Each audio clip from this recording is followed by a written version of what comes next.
आपको मेरी कहानी पता है ना, आपको पता है ना मैं गायब हो गया था। क्या कारण था?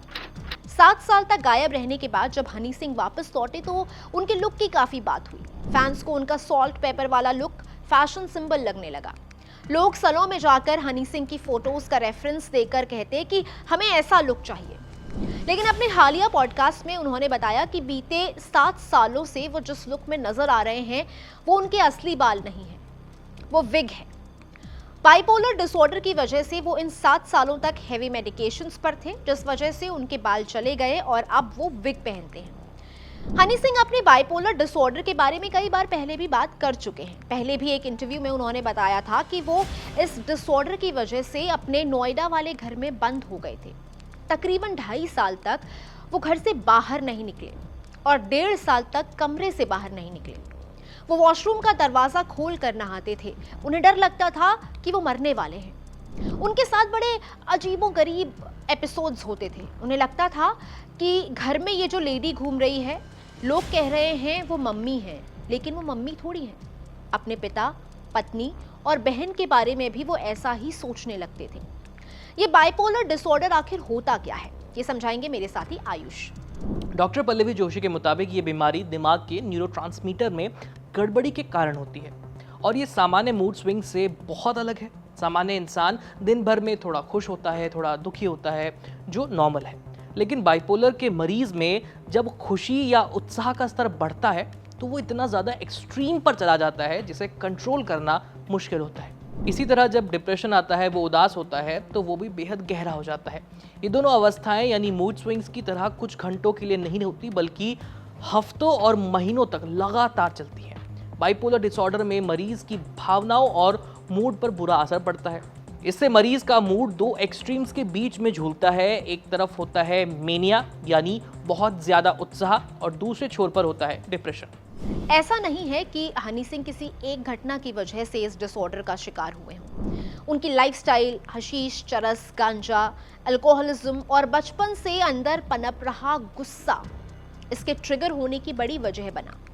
एबी पॉडकास्ट को दिए इंटरव्यू में उन्होंने बताया, 2011, 12 और 2014 में मैं अपने पीक पर था, लेकिन मैं खुश नहीं था। बचपन से मेरे अंदर गुस्सा पनप रहा था और जब मैं अपने पीक पर पहुंचा तो मैं बहुत अलग इंसान था। मैं अलग तरह से बात करता था, मेरे चलने का अंदाज अलग था, मैं किसी की इज्जत नहीं करता था। मुझे लगता था ये मैंने किया है। मैं खुद को भगवान कहने लगा था क्योंकि मैं हर तरफ था। हर कोई मुझसे गाने गवाना चाहता था। मैं खूब पैसे बना रहा था। कम उम्र में ही मुझे सक्सेस मिल गई थी और ये सब करते हुए मैं ड्रग्स करने लगा था। मेरा दिमाग शैतान का दिमाग बन गया था।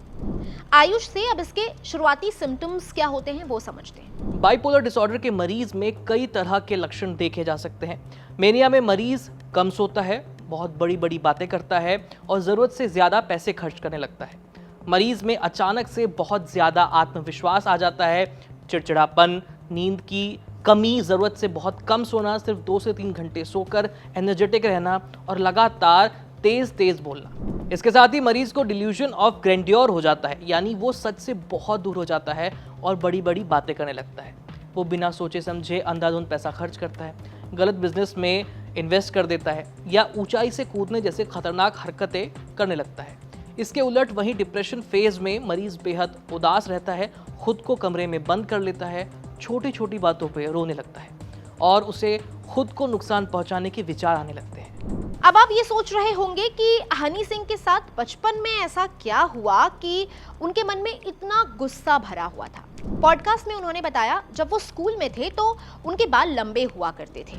वो जूड़ी बनाया करते थे और उनके बालों में डेडलॉक हो जाते थे, यानी कि जटाएं बन जाती थी। उनकी माँ उन जटाओं को काट देती थी, जिस वजह से उनकी जो जूड़ी थी वो बहुत छोटी बना करती थी। अब स्कूल में उनके दोस्त उनका मजाक उड़ाया करते थे। एक दिन मजाक से तंग आकर वो असेंबली में सर पर स्कार्फ बांधकर पहुंच गए। वो स्कूल असेंबली में तबला बजाया करते थे। जब उनके प्रिंसिपल ने उन्हें स्कार्फ बांधे देखा तो उन्हें तबले से हटा दिया। उसके बाद से उन्होंने तबला बजाना ही छोड़ दिया और वो आध्यात्म से भी दूर हो गए। कैसे चाइल्डहुड ट्रॉमा आपकी मेंटल हेल्थ को ट्रिगर कर सकता है वो बताएंगे आयुष। बाइपोलर डिसऑर्डर कोई काल्पनिक मानसिक बीमारी नहीं, बल्कि ये पूरी तरह से दिमाग और शरीर से जुड़ी हुई बीमारी है जो जेनेटिक्स और पर्यावरण के मेल से पैदा होती है। अगर किसी के परिवार में बाइपोलर, डायबिटीज या दिल की बीमारी का इतिहास है तो उसमें इसका खतरा कई गुना बढ़ जाता है। डॉक्टर बताते हैं कि अगर बचपन में किसी बच्चे ने घरेलू हिंसा देखी है, माता पिता में से किसी एक को कम उम्र में खो दिया या किसी भी तरह का भारी तनाव और दुर्व्यवहार का सामना किया है, तो ये उसके डेवलप हो रहे दिमाग की वायरिंग और स्ट्रेस रिस्पॉन्स सिस्टम को हमेशा के लिए सेंसिटिव बना देता है। बड़े होने पर जब भी जीवन में कोई बड़ा तनाव आता है, जैसे बिजनेस में घाटा, कोई ब्रेकअप या नौकरी जाने जैसी कोई भी घटना होती है, तो वो संवेदनशील दिमाग उस तनाव को संभाल नहीं पाता और बचपन का दबा हुआ ट्रॉमा बाइपोलर डिसऑर्डर या गंभीर डिप्रेशन के रूप में ट्रिगर हो सकता है। आखिर उन्हें पता कैसे चला कि वो इस डिसऑर्डर से जूझ रहे हैं? इस बारे में बताते हुए हनी सिंह कहते हैं, मैं शाहरुख खान के साथ अमेरिका टूर पर था। मुझे ऐसे थॉट्स आ रहे थे कि स्टेज पर ही मेरी मौत हो जाएगी। हम शिकागो में थे, मुझे कॉल आया कि तुम्हें रिहर्सल के लिए जाना है।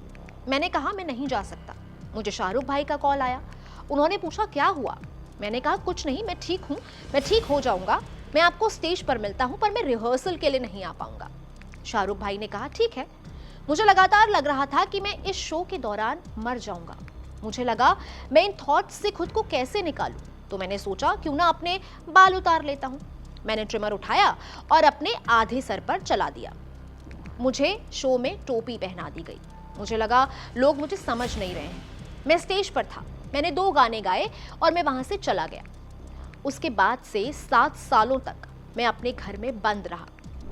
तो क्या बाइपोलर डिसऑर्डर कभी भी ट्रिगर हो सकता है या इसके पीछे ट्रिगर होने की कोई वजह होती है?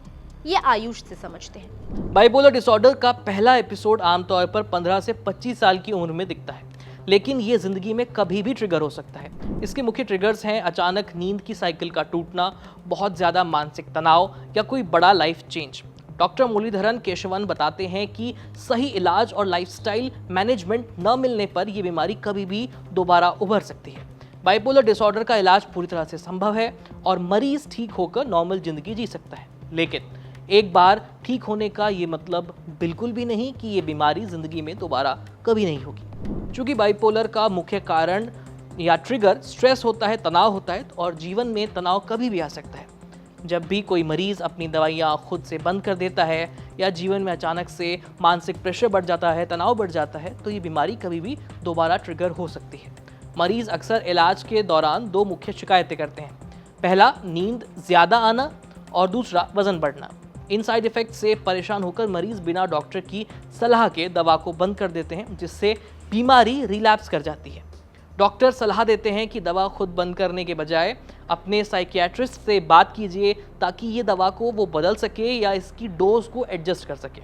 भारत में अक्सर मरीजों को ताने मारे जाते हैं कि उनकी बीमारी को लोग नाटक की तरह देखते हैं। ये पारिवारिक ताने भी मरीज के लिए एक बड़ा ट्रिगर बन सकते हैं, जिससे उनका डिप्रेशन या मेनिया दोबारा से ट्रिगर हो सकता है। इस डिसऑर्डर में पेशेंट हेवी मेडिकेशंस पर रहता है। दवाइयों का कॉम्बिनेशन बहुत मायने रखता है। हनी सिंह बताते हैं, मैं आज भी सिजोपिन लेता हूं, पर ये बहुत हल्की डोज है। मैंने इस दौर में इतनी दवाइयां खाई थी कि मैं 105 किलो का हो गया था। मेरे बाल झड़ गए थे, मैं गंजा हो गया था। आयुष हमें बताएंगे कि अगर किसी मरीज को बाल झड़ने की समस्या है तो जैसे हनी सिंह विग लगाते हैं, विग लगाने के अलावा उनके पास और कौन से ऑप्शंस होते हैं? अगर आपके सिर के बाल पतले हो रहे हैं लेकिन पूरी तरह से खत्म नहीं हुए हैं, तो मेडिकल साइंस में 2 सबसे असरदार और प्रमाणित इलाज हैं। पहला है टॉपिकल मिनॉक्सिडिल 2% या 5%। ये जेल, फोम या लिक्विड सॉल्यूशन के रूप में बहुत कॉमनली मिलता है।